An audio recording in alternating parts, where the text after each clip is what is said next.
The rice, moist, good seasoning, just the way I like it.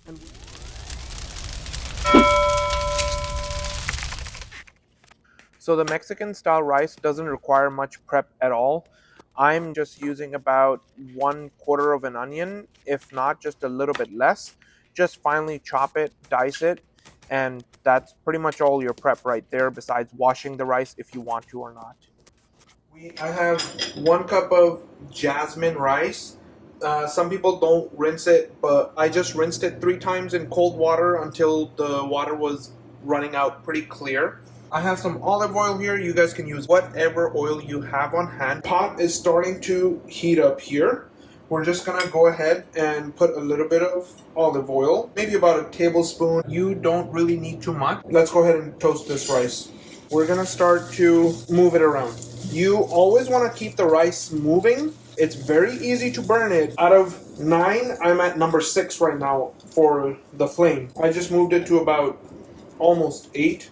When you do rinse the rice, it does take a little bit longer to toast it, and that's because it has some water. The water has to evaporate before the rice can start toasting. It might do a little crackle and pop in there. It's totally normal. If you don't rinse your rice, then usually it toasts a little bit faster. Normally toast this for maybe about 5 to 10 minutes. Sometimes I just like to kind of shake it around like that. So this recipe is for 1 cup of rice. Just keep the rice moving. You don't want it to burn. I'm going to be using just a little bit of onions over here. We're just going to use a touch of garlic powder, maybe about a teaspoon, half a teaspoon of cumin powder, half a can of whole kernel sweet corn, 1.5 tablespoons of the Knorr chicken flavor bouillon, 4 ounces of tomato sauce. For water, we're going to use 2.5 cups of water for 1 cup of rice. If you like your rice a little bit drier, use 2 cups of water.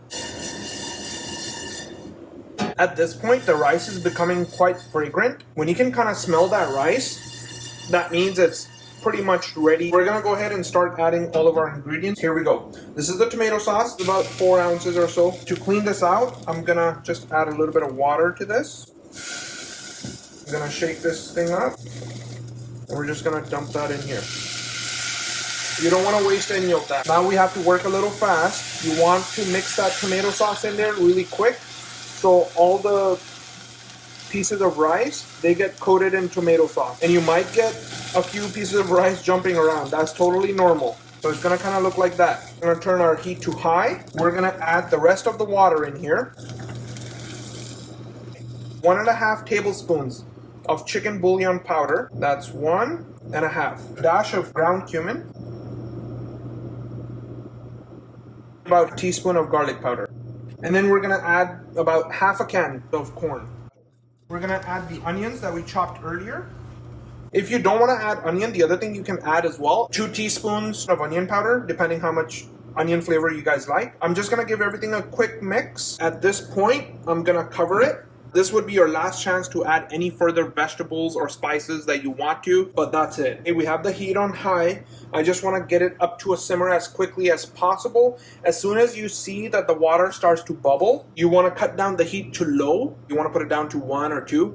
As long as you can see a couple of bubbles coming up from the sides, that's all you need. You don't need a lot of heat.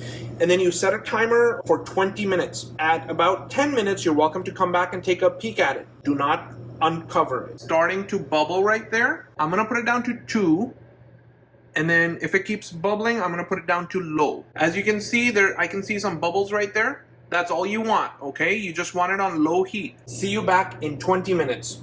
So my alarm just rang for 20 minutes. I had to come back after about 10 minutes, and I put the heat right between the number 2 and low. We're gonna go ahead and turn that off. The water has evaporated. It's pretty much cooked at this point. All you wanna do is just let it rest for 10 minutes. After 10 minutes, we're gonna give it a quick taste test, see how it all came out. 10 minutes, counting down. There we go. So we got a timer going on for 10 minutes over here. Now, if you guys have an electric stove top or stuff that takes a little bit longer to cool down, I would pick this pot up and put it over here.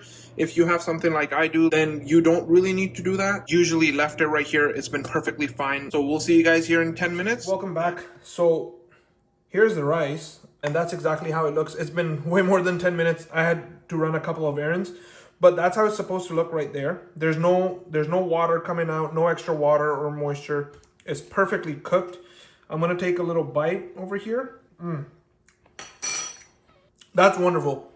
It's absolutely perfect. It came out super nice, tender, moist. It's not dry, just the way we like it here.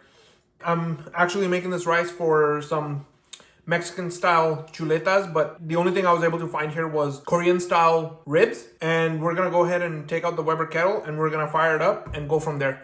So please do join us in that other episode if you have not seen it, and we'll see you over there.